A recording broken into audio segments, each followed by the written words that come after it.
Hello and welcome to C++ Weekly. In this episode, we need to talk more about undefined behavior. A lot of people seem to think that it is not really that big of a deal and think there's no way the compiler would ever break this code. So we need to talk about a few things.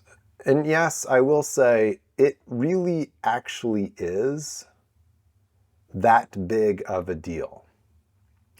This person says, no compiler will ever not work with that code. Most compiler writers care about the real world and don't have fantasies about the standard. With a response saying, thank you. Sometimes it seems like some C++ people are intentionally trying to sabotage the language by making UB out to be a much bigger deal than it is. If it works as expected on every platform I care to support, why should I care? I'm going to show you some very specific reasons why you should, in fact, care. Today's episode is sponsored by JetBrains. CLion is a cross-platform JetBrains IDE for C and C++. It is ready for your projects out of the box and has everything you need to stay productive, focused, and in control. Deep language understanding with intelligent code assistance, comprehensive build system support, unit testing frameworks, advanced debugging, and embedded development. Use the code CPPWeeklyCLion to get 25% off when purchasing a new CLion subscription or renewing your existing one. I cannot decide exactly what order to show these examples in, and some of them you've probably already seen before. Let's just go ahead and do it. This program, 100%, no question, has undefined behavior in it. I'm going to go ahead and make sure -w everything is enabled. Link gives me this null pointer is incompatible with C++98, that I knew, and no new line at the end of the file. C++98 required a new line at the end of the file. C++11 doesn't anymore. That warning goes away. Okay, I'm going to turn on optimization. 01. Let's go very simple.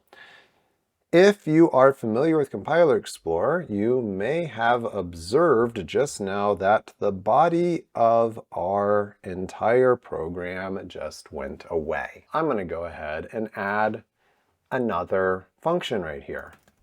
It's going to be called not called. I'm going to include the proper header. And I'm not calling this function. This function is not called. Do you see that this function's not called? This function's not called anywhere. And no previous prototype for function not called. Declare static if the function is not intended to be used outside of this translation unit. Fine. I will declare the function static. Can I declare it static? No, I'm not going to declare it static. I'm going to leave it how it was. This is the kind of level of warning that you get with W everything. Notice though, I'm not getting a warning about the null pointer dereference. Let's go ahead and enable execution of the code. And we will see that hello not called is in fact printed down here. So this is like level 0 of why undefined behavior matters. This is really, really bad. You might argue, yes, but I would have caught that during testing or some such. Okay, fine. Maybe you would have. Let's look at another example. This is one that has come up in the course of doing C++ training.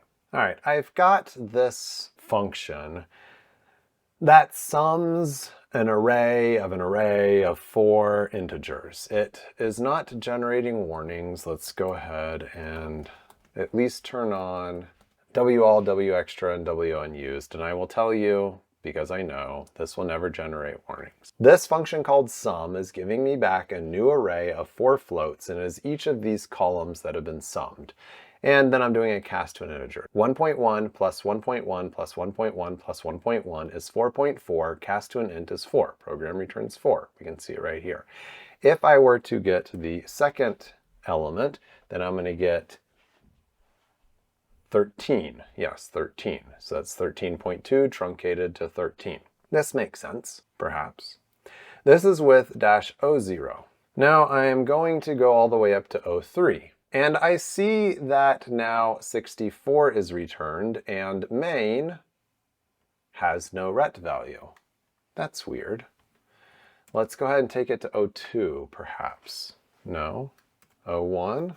Okay, at 01, I get 13. Now at this point, you're probably thinking, stupid broken optimizer is breaking my perfectly valid code. I'm gonna go ahead and scroll up to the definition of this, and I'll let you stare at it while I mess with a few other things and say, perhaps, put on GCC.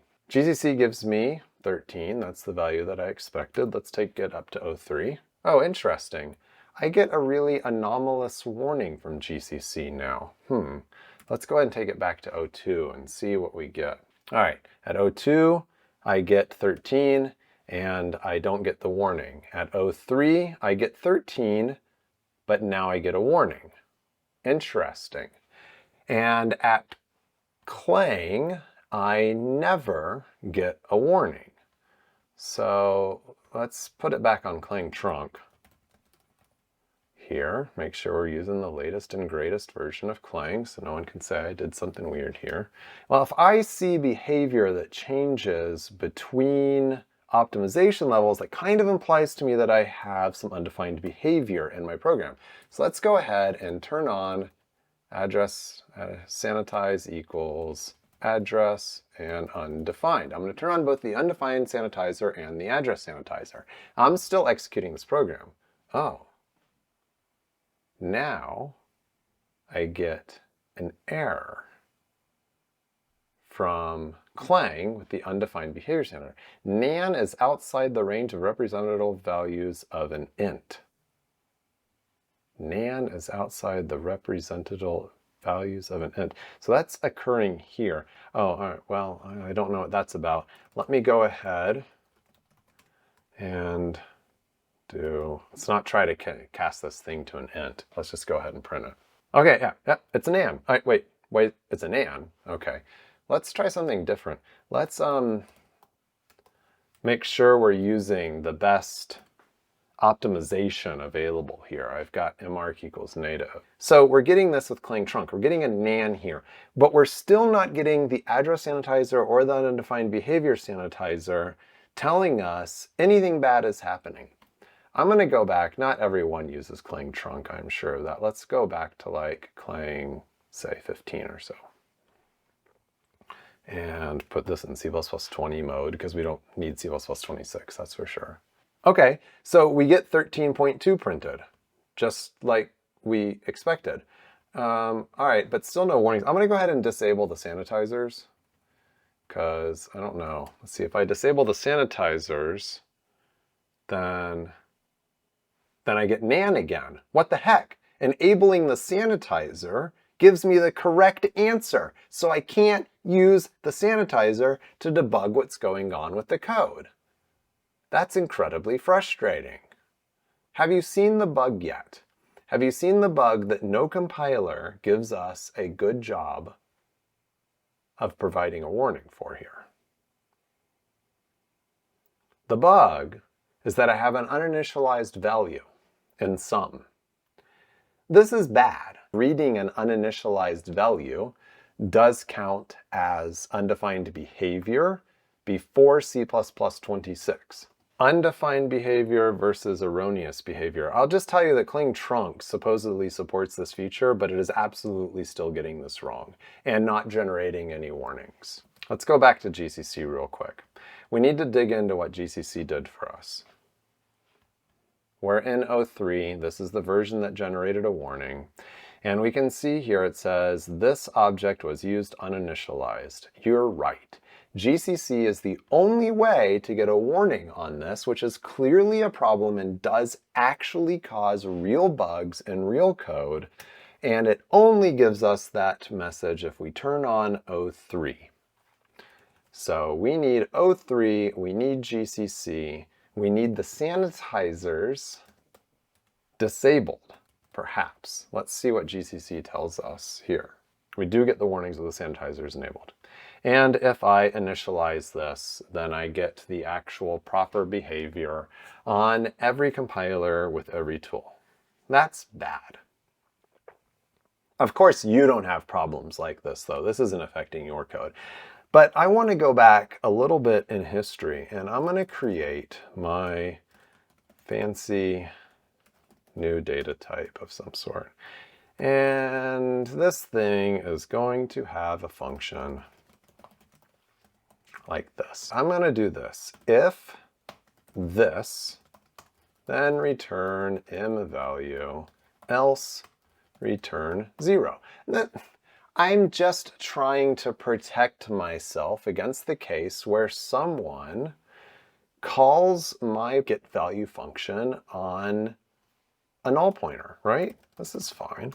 So if I were to have a fancy type, ft equals null pointer, then, obviously I want to be able to handle this case and not give them an undefined result. Obviously, I want to give them 0.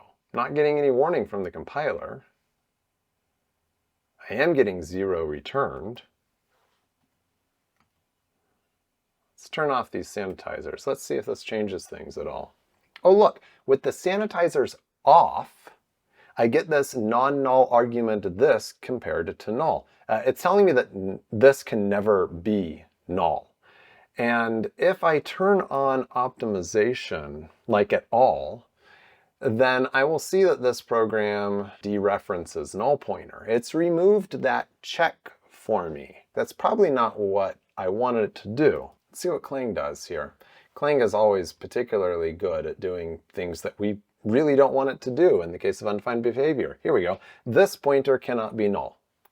And of course, the compiler just removes main again, because that's what Clang loves to do. It loves to remove main. Now, I know what you're thinking. You're saying, this is stupid. Why am I still watching this video? I cannot believe I still have it on. Literally no one does this. Well, you know what? There's a very specific reason why I have this specific example up here. And it's because everyone used to do this, but it's always been undefined behavior. This is very important. Most people said, everyone does this, and it works on the platforms that I care about. Until the moment that GCC and everyone else started optimizing against it. Just on the off chance you happen to think that I'm making this up, I was around for this 10 years ago. GCC6 has a new optimizer feature. It assumes this is always not null and optimizes based on that. This breaks some non-conforming code bases, such as Qt5, Chromium, and Kdevelop. This person is asking, why would this assumption break practical C++ code? Today, we say, obviously no one would do that. It's undefined behavior. 10 plus years ago, it did this. It broke it. People used to do this. This has always been undefined behavior.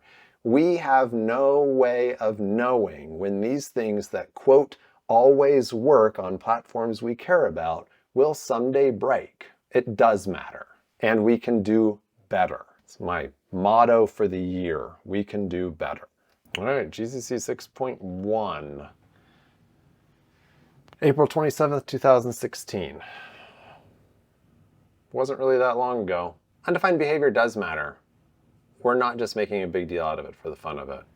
Thanks for watching this episode of C++ Weekly.